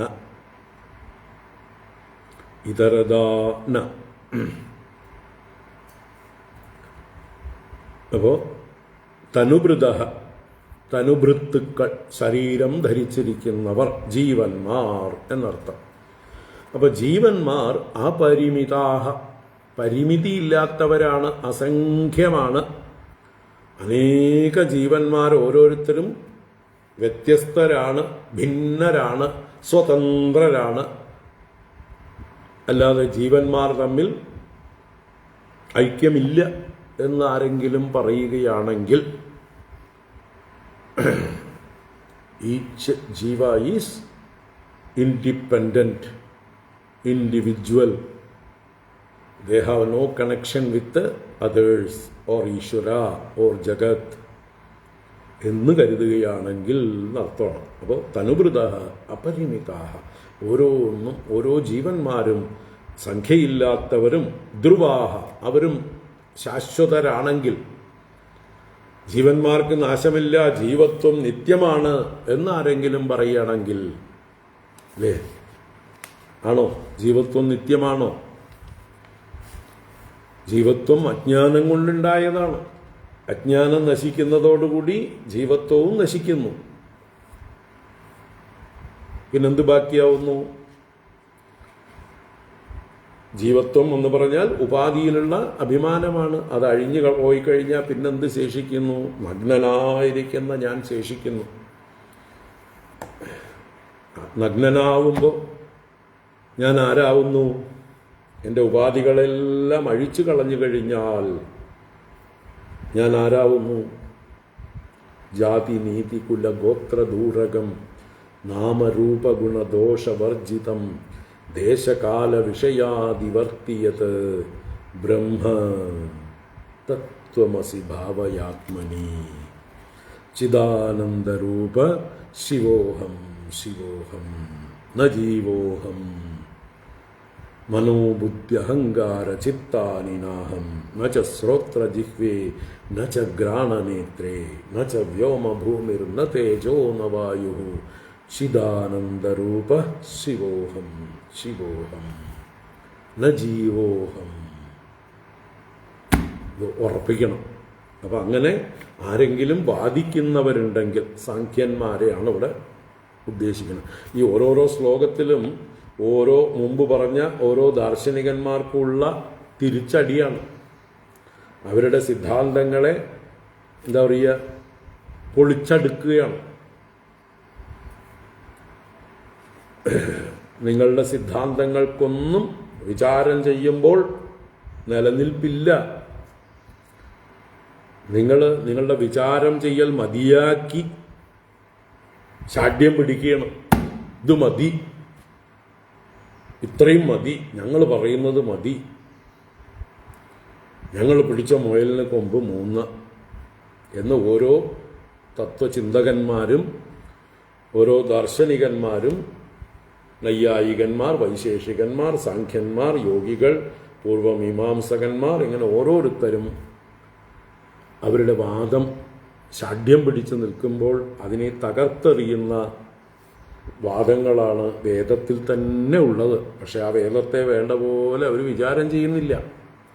അതാണ് ശങ്കരാചാര്യർ ചെയ്ത് കാണിച്ചു കൊടുത്തത്. ഓരോ ദാർശനികന്മാരെയും അവരുടെ പൊള്ളത്തരങ്ങളെ പൊളിച്ചടുക്കി ഈ വേദത്തിന് പറയാനുള്ളത് അദ്വൈതം സത്യം എന്നാണ്. അദ്വൈതമേവ സത്യം, ബാക്കിയെല്ലാം അസത്താണ്. ഓരോരോ ചിന്താപദ്ധതികൾ അതെല്ലാം പാതി വഴിയേ ആവുന്നുള്ളൂ, പാതി വഴി ലക്ഷ്യമാവില്ല. ശരി, അത് നിങ്ങളെയൊക്കെ നമ്മൾ കൂടെ കൂട്ടാം, സമന്വയിക്കാം. പാതി വഴി വരെ ശരി, അത് കഴിഞ്ഞും പിന്നെയും ലക്ഷ്യത്തിലേക്ക് ഒരുപാട് ദൂരമുണ്ട്. കൂടെ പോരും ഇങ്ങോട്ട്, അവിടെ നിൽക്കേണ്ട എന്നാണ് ശങ്കരാചാര്യരും അതുപോലെയുള്ള അദ്വൈത ആചാര്യന്മാരും മറ്റു ദാർശനികന്മാരോട് പറയുന്നത്. ബുദ്ധിയുള്ളവരാണെങ്കിൽ, സത്യസന്ധരാണെങ്കിൽ വാശി പിടിക്കാതെ കേൾക്കും. എന്നാ കേൾക്കട്ടെ, ഞാൻ എന്താ അങ്ങേക്ക് പറയാനുള്ളത് അല്ലേ? നമ്മുടെ ഇന്നത്തെ എന്താ പറയുക, ദിലീപിൻ്റെ കേസ് പോലെ ചിലർക്ക് ഒരേ വാശിയാണ്. ദിലീപിനെ ശിക്ഷിച്ചേ ഞങ്ങൾക്ക് സമാധാനമുള്ളൂ, അല്ലാതെ സത്യം ചെയ്യിക്കണമെന്നൊന്നും ഞങ്ങൾക്കില്ല. ഞങ്ങൾക്കൊരു ടാർഗറ്റ് ഉണ്ട്, അത് ചെയ്യിക്കണം. യഥാർത്ഥ സത്യം എന്താണെന്ന് അന്വേഷിക്കണം എന്നല്ല പറയണത്. സത്യാന്വേഷണമൊക്കെ നിർത്തിക്കോളൂ. ഞങ്ങൾ സത്യം അന്വേഷിച്ചിട്ടുണ്ട്, ഞങ്ങൾ പ്രഖ്യാപിച്ചിട്ടുണ്ട്, ഇത്രയും മതി. കോടതികളും വക്കീൽമാരും അന്വേഷണ ഉദ്യോഗസ്ഥരും ഒക്കെ അന്വേഷിച്ചത് മതി. ഞങ്ങൾ കുറച്ച് ആൾക്കാർ തീരുമാനിച്ചിട്ടുണ്ട്. അങ്ങനെ സമ്മതിക്കുമോ? അങ്ങനെ സമ്മതിക്കുമോ? കോടതികൾ സമ്മതിക്കുമോ?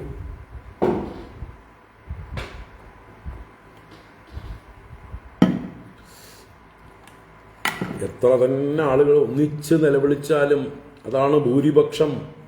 വലിയ ശബ്ദം കേൾക്കുന്നു എന്ന് പറഞ്ഞ് കോടതിയിലെ ജഡ്ജിമാരൊക്കെ കിടുകിടാന്ന് പറച്ചിട്ട് ഭൂരിപക്ഷം പറയുന്നതിനനുസരിച്ച് വിധികൾ എഴുതാൻ തുടങ്ങിയാൽ എന്തായിരിക്കും അല്ലേ? ആൾക്കൂട്ട വിചാരണ. അപ്പോൾ ജഡ്ജിമാർ അവരുടെ പണി കൃത്യമായിട്ടെടുത്താൽ മതി. തെളിവുകളുടെ അടിസ്ഥാനത്തിൽ യുക്തിഭദ്രമായിട്ട് അവർക്കതിനെ വ്യാഖ്യാനിച്ച് അവർ വിധി എഴുതുന്നു. അതിനെ നിങ്ങൾ ചോദ്യം ചെയ്യാൻ ചെന്നു കഴിഞ്ഞാൽ അതിൽ പഴുതുകൾ ഉണ്ടെങ്കിലേ നിങ്ങൾക്ക് ചോദ്യം ചെയ്യാൻ പറ്റുള്ളൂ. പഴുതുകളില്ലാതെ അവർ വ്യാഖ്യാനിച്ചിട്ടുണ്ടെങ്കിൽ നിങ്ങൾ പെട്ടു, നിങ്ങളുടെ വാദം നിലനിൽക്കില്ല. അപ്പം അതുപോലെയാണ് ഇവിടെ അദ്വൈതിയായ ആദിശങ്കര ഭഗവത്പാദരുടെ മുമ്പിൽ ഈ മറ്റ് ദാർശനികന്മാരെല്ലാം പരാജയപ്പെട്ടത്. അവരെല്ലാം ആദിശങ്കരരുടെ വാദത്തെ അംഗീകരിക്കുകയും പലരും അദ്ദേഹത്തിൻ്റെ ശിഷ്യത്വം സ്വീകരിക്കുകയും ചെയ്തു. അങ്ങനെയാണല്ലോ കർമ്മടന്മാരിൽ ഏറ്റവും പ്രഗത്ഭനായിരുന്ന മണ്ഡനമിശ്രൻ എന്ന വയോവൃദ്ധൻ, അദ്ദേഹം സുരേശ്വരാചാര്യരായി സന്യാസം സ്വീകരിച്ച് ആദിശങ്കര ഭഗവത്പാദരുടെ ശിഷ്യനായി തീർന്നു. അപ്പം അതുപോലെ ഇവിടെയും വിഷയങ്ങളുണ്ട്. അതിനെ ഓരോ വാദങ്ങളെയും നിരാകരിക്കുകയാണ്. അത് വേദത്തിൽ തന്നെ ഇതെല്ലാം അടങ്ങിയിരിപ്പുണ്ട്. അതാണ് ബ്രഹ്മസൂത്രത്തിലൂടെ വ്യാസനും കാണിച്ചത്. വ്യാസന് വേദത്തിൻ്റെ സാരം പ്രകാശിപ്പിക്കാൻ വേണ്ടി അജ്ഞാനികൾ കിടന്ന് തപ്പുന്നത് കണ്ടിട്ട്, അല്ലേ, ഒരു കാടാണ് വേദങ്ങൾ, അതിൽ കിടന്ന് ആരണ്യകങ്ങളിൽ കിടന്ന് മുങ്ങുകയാണ് ഓരോരുത്തരും സത്യമറിയാതെ. അപ്പോൾ അവരെ അതിൽ നിന്ന് കരകയറ്റാൻ വേണ്ടിയിട്ടാണ് വേദവ്യാസൻ ബ്രഹ്മസൂത്രം രചിച്ചത്. ഇതാണിട്ടോ വേദത്തിൻ്റെ താല്പര്യം, ഇതാണിട്ടോ വേദത്തിൻ്റെ ത്രെഡ് എന്ന് പറഞ്ഞ് ആ നൂല് വലിച്ചെടുത്തു. അത് നൂലിനെ ഡെക്കറേറ്റ് ചെയ്തിരുന്ന പൂക്കളൊക്കെ അങ്ങോട്ട് തള്ളിക്കളഞ്ഞിട്ട്, ഇതാണ് കേട്ടോ ഈ പൂക്കളെയൊക്കെ കൂട്ടിപ്പിടിച്ച് നിർത്തിയിരുന്ന നൂല് എന്ന് പറഞ്ഞ സൂത്രത്തെ പുറത്തെടുത്തതാണ് വേദത്തിൻ്റെ സൂത്രം, ബ്രഹ്മസൂത്രം. അപ്പോൾ ആ ബ്രഹ്മസൂത്രം പറഞ്ഞത് തന്നെയാണ് ഈ ശ്രുതിഗീതയും പറയുന്നത്.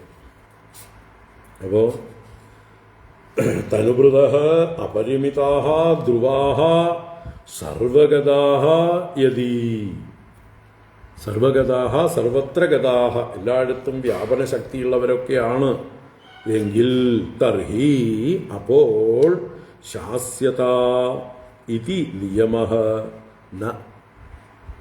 ശാസ്യത എന്ന് പറഞ്ഞാൽ ശാസിക്കപ്പെടേണ്ടവർ, ഈശ്വരനാൽ ശാസിക്കപ്പെടുന്നവർ എന്നുള്ള നിയമം ഉണ്ടാവുകയില്ല. അപ്പോൾ എല്ലാവരും സ്വതന്ത്രരായിത്തീരും ജീവന്മാർ. അപ്പോൾ ഈശ്വരൻ്റെ ശാസനകളാകുന്ന വേദങ്ങൾ, ധർമ്മശാസ്ത്രങ്ങൾ, അതിനൊന്നും ഒരു സ്ഥാനവുമില്ല. ഓരോരുത്തരും സ്വതന്ത്രരായതുകൊണ്ട് നിങ്ങളാരാ എന്നോട് ശാസിക്കാൻ? ഞാൻ എൻ്റെ ശാസനത പുറപ്പെടുവിക്കുന്നു, നിങ്ങൾ വേണമെങ്കിൽ അനുസരിക്കും എന്ന് എല്ലാവരോടും പറയും. അപ്പോൾ അവിടെ ഒരു ഡിസിപ്ലിൻ ഇല്ലാതാവും, അരാജകത്വം വന്നു ചേരും, അനാർക്കി വന്നു ചേരും, എല്ലാം നാശമായിരിക്കും ഫലം. അപ്പോൾ ശാസ്യത, എല്ലാ ഭഗവാന്റെ ശാസനയ്ക്ക് വിധേയരായിരിക്കുക എന്നുള്ള ജീവന്മാരുടെ അവസ്ഥ സംഭവിക്കുകയില്ല. ആ നിയമം ഉണ്ടാവുകയില്ല. അവരെല്ലാം നിയമത്തിന് അതീതരായിരിക്കും. അവരോരോരുത്തരും ധ്രുവന്മാരും സർവഗതന്മാരും അപരിമിതന്മാരുമാണെങ്കിൽ, അതാണ് ഇവിടെ പറഞ്ഞത്. ഇതരത ന, അത് മറിച്ചാവുകയാണെങ്കിൽ വാസ്തവത്തിൽ ദോഷം ഇല്ല എന്നർത്ഥം. ജീവന്മാർ വാസ്തവത്തിൽ അപരിമിതന്മാരല്ല, ധ്രുവന്മാരല്ല, സർവഗതന്മാരല്ല എന്ന് സ്ഥാപിക്കുകയാണെങ്കിൽ ശാസ്യത നിലനിൽക്കും. അപ്പോഴേ ശാസ്യത എന്നുള്ള അതിന് നിഷേധം വരാതെ, ദോഷം വരാതെ ഇരിക്കുകയുള്ളൂ എന്നാണ്. എന്മയം അജനി തത് അവിമുച്യ നിയന്തൃ ഭവേത്. എന്മയം അജനി, യാതൊന്നിൽ നിന്ന്, യാതൊന്ന് തന്നെ ആയിട്ടാണോ അജനി ജനിച്ചത്, തത് അവിമുച്യ, അതിനെ മോചിക്കാതെ കൈവിടാതെ നിയന്തൃ ഭവേത്, നിയന്താവായി ഭവിക്കും. ഇപ്പോൾ ഒരു വസ്തുവിൽ നിന്ന് മറ്റൊരു അതിൻ്റെ കാര്യം ഉണ്ടാകുമ്പോൾ തന്മയമാണത്. സ്വർണത്തിൽ നിന്നുണ്ടാകുന്ന ആഭരണം തന്മയമേവ, സ്വർണമയമേവ സ്വർണാഭരണം, മൃന്മയമേവ മൃദ്ഘടം, അല്ലേ? മണ്ണ് കൊണ്ടുണ്ടാക്കുന്ന കുടം മണ്ണ് തന്നെയാണ്, മണ്ണ് മയം തന്നെയാണ്. അപ്പം മണ്ണിൽ നിന്ന് സ്വതന്ത്രമായി മൺപാത്രത്തിന് നിൽക്കാൻ പറ്റുമോ? സ്വർണത്തിൽ നിന്ന് സ്വതന്ത്രമായി ആഭരണത്തിന് നിൽക്കാൻ പറ്റുമോ? ഇവിടെ ഉദാഹരണം പറയുന്നുണ്ട്. ഇവിടെ സമുദ്രം തിരമാലകളുടെ നിയന്താവാണ്. കാരണം സമുദ്രത്തിൽ നിന്നാണ് തിരമാലകൾ ഉണ്ടാകുന്നത്. സമുദ്രമയമാണ് തിര, അഥവാ ജലമയമാണ് തിര. സമുദ്രത്തിൽ നിന്ന് വേറിട്ട് തിരമാലയ്ക്ക് നിൽക്കാൻ പറ്റില്ല. സമുദ്രത്തിൻ്റെ നിയന്ത്രണത്തിലാണ് തിരമാല. മറ്റൊരു സമുദ്രത്തിലേക്ക് ഞാൻ പോകുന്നു എന്ന് പറഞ്ഞ് ഈ സമുദ്രത്തിലുണ്ടായ തിരമാലയ്ക്ക് ഈ തൻ്റെ സ്രോതസ്സായ സമുദ്രത്തോട് ദേഷ്യപ്പെട്ട് നാട് വിട്ടു പോകാനൊന്നും പറ്റില്ല. എനിക്ക് വയ്യ, മതിയായി എനിക്ക് ഈ എന്താ പറയുക ഇന്ത്യൻ ഓഷനിൽ തന്നെ ഇരുന്നിട്ട് ഞാൻ അന്റാർട്ടിക് ഓഷനിലേക്ക് പോവുകയാണ് എന്ന് പറഞ്ഞൊരു തിരമാല എണീച്ച് ഈ സമുദ്രത്തിൽ നിന്ന് നടന്ന് കരയ്ക്ക് കയറി വിമാനം പിടിച്ച് നേരെ അന്റാർട്ടിക്കിലേക്ക് പോയി. ഒന്ന് ഭാവന ചെയ്യൂ, സംഭവിക്കുമോ? സമുദ്രത്തിൽ നിന്ന് എണീക്കാൻ ഈ തിരമാലയ്ക്ക് പറ്റുമോ സമുദ്രത്തിൻ്റെ സപ്പോർട്ടില്ലാതെ?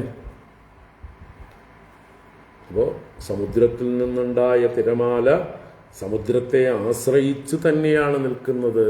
ഈ തിരമാലയുടെ നിയന്താവ് ഈശ്വരൻ ആരാണ്? ആ സമുദ്രം തന്നെയാണ്. അപ്പോൾ അതിനെ അവിമുച്യ, അതിനെ വിട്ടിട്ട്, അല്ല അവിമുച്യ എന്ന് പറഞ്ഞാൽ വിടാതെ എന്നാണ്. വിമുച്യ എന്ന് പറയുമ്പോഴാണല്ലോ വിട്ടിട്ട്. അവിമുച്യ അതിനെ വിടാതെ എന്നർത്ഥം. അതിൻ്റെ കാരണത്തെ വിടാതെ, ആ കാരണം തന്നെയാണ് നിയന്തൃ ഭവേത്, നിയന്താവായി ഭവിക്കുന്നത്. അപ്പൊ കാര്യത്തെ നിയന്ത്രിക്കുന്നത് ആരാണ്? കാരണം. കാര്യമായ ജീവന്മാരെ നിയന്ത്രിക്കുന്നതാരാണ്? കാരണമായ ഈശ്വരൻ. ഈശ്വരനിൽ നിന്നാണ് എല്ലാ ജീവന്മാരും ഉണ്ടാകുന്നത്. ഇതുപോലെ അഗ്നിയിൽ നിന്ന് സ്ഫുലിംഗങ്ങൾ ഉണ്ടാകും പോലെ. അത് അടുത്ത ശ്ലോകത്തിൽ വരും ആ ദൃഷ്ടാന്തം. അപ്പോൾ നിയന്തൃ ഭവേത് യത് സമം